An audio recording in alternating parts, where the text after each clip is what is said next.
kita pula lepeh asar. Belum asar. Orang lelaki ingat ni. Orang lelaki ni paling bahaya. Lepeh asar jaga. Dia mula fikir tu. Mana nak singgah bazar Ramadan. Orang lelaki tu. Orang perempuan saya tak tahu sebab dia lepeh sahur dah bincang dah. Pobono malam gang ada. Ni orang lelaki ni. Orang lelaki kira boleh selamat lah. Dia lepeh sahur dah bincang lah. Malam ni apa lauk. Tu.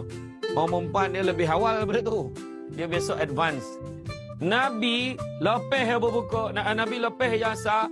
Nabi akan beribadah dekat-dekat nak berbuka. Baru dia duduk depan isteri dia. Dia tanya, wahai isteriku, apakah yang ada untuk berbuka puasa? Maka isteri pun menjawab. Nah sekali itu dia jawab, ya Rasulullah, yang ada cuma buah tamar dan air masak. Dan Nabi kata, Alhamdulillah. Nabi pun doa, Nabi pun makan. Syukur. Kita cuba uji keimanan suami kita hari pertama puasa. Buat macam tu.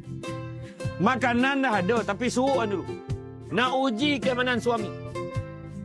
Suami duduk. Ya. Hari ni buka apa? Jawab. Wahai suamiku. Pakai skrip yang sama. Wahai suamiku. Yang ada cuma buah tamar dan air masak. Suami yang beriman pun akan jawab. Alhamdulillah. Syukur sangat. Allah malaka sumna. Mereka mana? Ya Allah. Berat ujian aku ini, ya Allah. Mana yang kurang iman itu? Kau tahu tak macam nak mampu aku puasa ini? Dia marah. Lepas tu isi punya alai-alai abang saja terbang lauk ada. Saja nak tengok abang macam mana. Kan? Iya tuan-tuan. Itulah keadaan kita ni kan. Buka puasa tu kadang siap tambah syarat sah puasa. Dia siap tambah syarat sah. Aku kalau tak ada roti john tak sah.